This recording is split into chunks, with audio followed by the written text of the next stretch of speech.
Hello guys, অনেক দিন পর ভিডিও নিয়ে আসলাম কারণ আমি অসুস্থ ছিলাম। জ্বর এসেছিলো 2-3 দিন প্রায় ভিডিও দেই নাই। তো আজকে আমাদের বাড়িতে মেহমান এসেছে, বলছে আমাকে একটা স্লাইম বানিয়ে দাও। তো আমি বলছি ওকে, আমার ভিডিওটা করা হয়ে যাক, তোমার স্লাইম বানানো হয়ে যাক। আমি বরাবরের মতো যা দিই তাই দিয়ে দিলাম।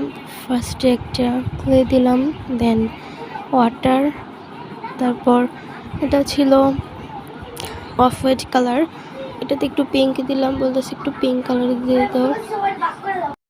পিঙ্ক দেওয়ার পর এটাতে দিয়ে দিলাম অ্যাক্টিভেটরটা হলো হাসবা সাবানের ফেনা বা হ্যান্ড ওয়াশ।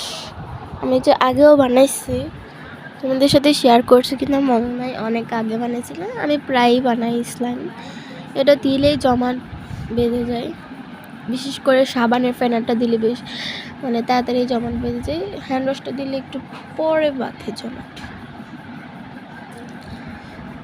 তো অনেক স্টিকি হয়েছে, একটু রেখে দিলে দেন এটাতে একটু পাউডার দিলে ঠিক হয়ে যাবে। স্টিকিটাই আমার কাছে ভালো লাগে, তাই স্টিকিটাই দেখাইলাম। ওইটার দেখাইলাম না, অনেকক্ষণ সময় লাগে। তোমাদের ইচ্ছে হলে বানাও, এটা অনেক দেখতে সুন্দর হয়।